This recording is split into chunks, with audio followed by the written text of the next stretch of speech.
حضرت عصف کا واقعہ، صبر، ایمان اور معافی کی عظیم داستان۔ السلام علیکم ورحمۃ اللہ وبرکاتہ۔ الحمد للہ والصلاۃ والسلام علی رسول اللہ۔ آج ہم قرآن مجید کے ایک ایسے واقعے کا سفر شروع کرنے جا رہے ہیں جسے اللہ تعالیٰ نے احسن القصص یعنی بہترین قصہ فرمایا ہے۔ یہ صرف ایک نبی کی زندگی کا واقعہ نہیں بلکہ صبر، ایمان، پاکدامنی، حکمت اور معافی کا ایسا سبق ہے جو ہر دور کے انسان کے لیے مشل رہا ہے۔ اللہ تعالیٰ فرماتے ہیں، ہم آپ کو بہترین قصہ سناتے ہیں۔ سورہ یوسف 3۔ آئیے اس مبارک سفر کا آغاز کرتے ہیں۔ حضرت یوسف علیہ السلام اللہ کے عظیم نبی حضرت یعقوب علیہ السلام کے بیٹے تھے۔ وہ بچپن ہی سے نہایت خوبصورت، شریف اور پاکیزہ اخلاق کے مالک تھے۔ حضرت یعقوب ان سے بہت محبت کرتے تھے اور یہی محبت ان کے بھائیوں کے دلوں میں حسد کا سبب بن گئی۔ ایک رات حضرت عصف نے ایک عجیب خواب دیکھا۔ صبح ہوتے ہی وہ خوشی خوشی اپنے والد کے پاس آئے اور خواب سنایا کہ انہوں نے 11 ستاروں، سورج اور چاند کو اپنے سامنے جھکتے ہوئے دیکھا ہے۔ حضرت یعقوب سمجھ گئے کہ یہ عام خواب نہیں بلکہ اللہ کی طرف سے ایک عظیم بشارت ہے۔ انہوں نے محبت سے اپنے بیٹے کو نصیحت کی کہ یہ خواب اپنے بھائیوں کو نہ بتانا کیونکہ حسد انسان کو اندھا کر دیتا ہے۔ یہ نصیحت آج بھی ہمارے لیے سبق ہے کہ ہر نعمت ہر شخص کے سامنے بیان کرنا ضروری نہیں۔ ادھر بھائیوں کے دل میں حسد بڑھتا گیا۔ انہوں نے سوچا کہ اگر عصف ہمارے درمیان نہ رہیں تو والد کی ساری توجہ ہماری طرف ہو جائے گی۔ آخرکار انہوں نے ایک منصوبہ بنایا۔ وہ حضرت یعقوب کے پاس گئے اور کہا کہ عصف کو ہمارے ساتھ جنگل بھیج دیں، ہم ان کی حفاظت کریں گے اور وہ کھیل کود بھی کر لیں گے۔ حضرت یعقوب کا دل مطمئن نہیں تھا مگر بیٹوں کے بار بار اصرار پر انہوں نے اجازت دے دی۔ جب وہ جنگل پہنچے تو اچانک ان کا رویہ بدل گیا۔ انہوں نے حضرت عصف کو پکڑا اور ایک گہرے کنویں میں ڈال دیا۔ ذرا تصور کریں، ایک معصوم بچہ، اندھیرا کنواں، اوپر بھائی واپس جا رہے ہیں اور کوئی مددگار نظر نہیں آتا۔ لیکن جب انسان تنہا رہ جاتا ہے تب اللہ اپنے بندے کے سب سے قریب ہوتا ہے۔ اللہ تعالیٰ نے حضرت عصف کو اکیلا نہیں چھوڑا بلکہ ان کے دل کو سکون عطا فرمایا اور انہیں مستقبل کی خوشخبری دی۔ شام کو بھائی روتے ہوئے گھر پہنچے۔ انہوں نے حضرت یعقوب سے جھوٹ کہا کہ ایک بھیڑیا عصف کو کھا گیا۔ وہ خون آلود قمیص بھی ساتھ لائے لیکن حضرت یعقوب نے فوراً سمجھ لیا کہ یہ جھوٹ ہے۔ انہوں نے نہ چیخا نہ شور مچایا بلکہ صبر اختیار کیا اور اللہ ہی سے مدد مانگی۔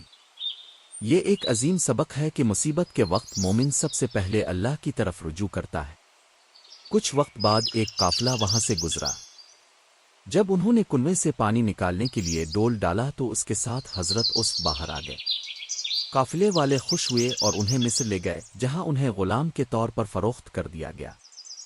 ظاہری طور پر یہ نقصان تھا لیکن حقیقت میں اللہ تعالیٰ انہیں ایک بڑے مقام کی طرف لے جا رہے تھے۔ مصر کے ایک بڑے عہدیدار نے انہیں خریدا اور اپنی بیوی سے کہا کہ اس بچے کی عزت سے پرورش کرنا، شاید یہ ہمارے لیے فائدہ مند ثابت ہو۔ وقت گزرتا گیا اور حضرت عصف جوان ہوئے۔ اللہ تعالیٰ نے انہیں غیر معمولی حسن علم اور حکمت عطا فرمائی۔ ایک دن مصر کی بیوی نے انہیں گناہ کی طرف بلایا۔ حضرت عصف کے سامنے دو راستے تھے، ایک لمحے کی خواہش اور اللہ کی رضا۔ انہوں نے فوراً کہا، میں اللہ کی پناہ مانگتا ہوں۔ سورہ یوسف 23۔ انہوں نے گناہ سے بچنے کے لیے دوڑ لگا دی۔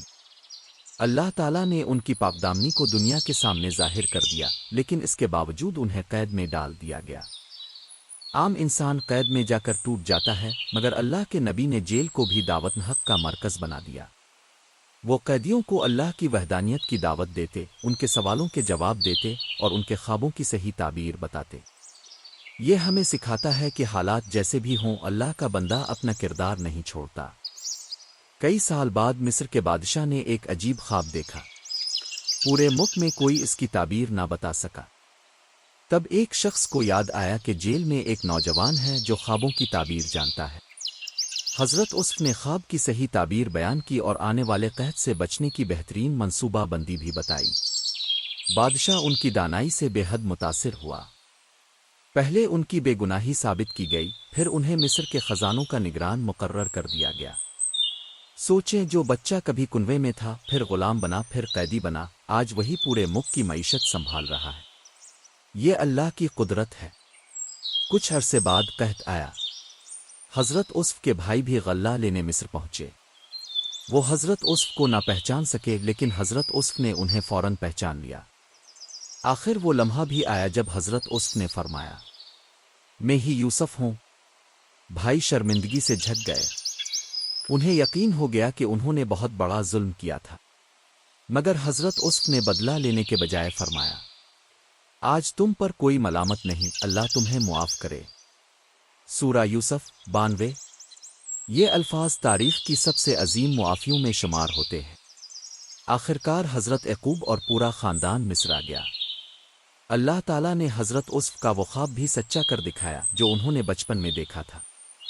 یوں برسوں کی جدائی، آزمائش اور صبر کے بعد اللہ نے انہیں عزت، اقتدار اور اپنے خاندان کا دوبارہ ساتھ عطا فرمایا۔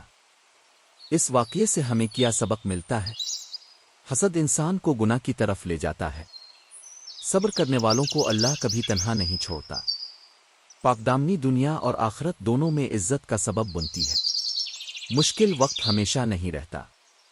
معاف کرنا انبیاء علیہم السلام کا طریقہ ہے۔ اگر اللہ کسی کو عزت دینا چاہے تو کوئی اسے روک نہیں سکتا۔